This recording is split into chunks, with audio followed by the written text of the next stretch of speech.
In this guide, I'm going to show you how you can go ahead and check your DMs here on Instagram after the brand new update. Before you get into this guide, make sure to like the video and subscribe to the channel with all notifications on. It really does help out the channel and lets us know that you want more content like this. We'd greatly appreciate it. And if at any point through this guide you do have any questions, just ask them down in the comment section below and we can help you out further. I'm going to be doing my best to reply to every single comment down there. Now, if you don't know, before this update, your direct messages were up in the top right corner of your screen. The icon kind of looks like a small paper airplane. And for years, that is how most people open up their Instagram messages. However, in the new Instagram update, that paper airplane icon is no longer up at the top. Instead, it is now directly in the very bottom middle where that navigation bar is. So if you go ahead and select this, you'll see the new DM icon that kind of looks like a bubble. It may still look like a paper airplane, so just keep that in mind. It kind of is different for everybody right now.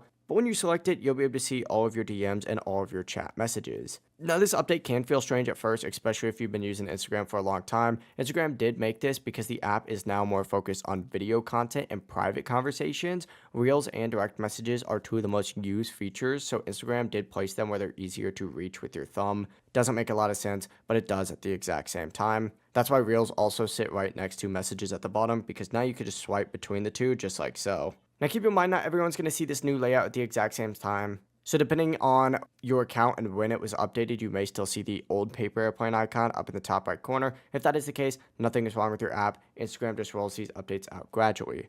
If you have any questions, ask them down below and we can help you out further. Have a great rest of your day though. Peace.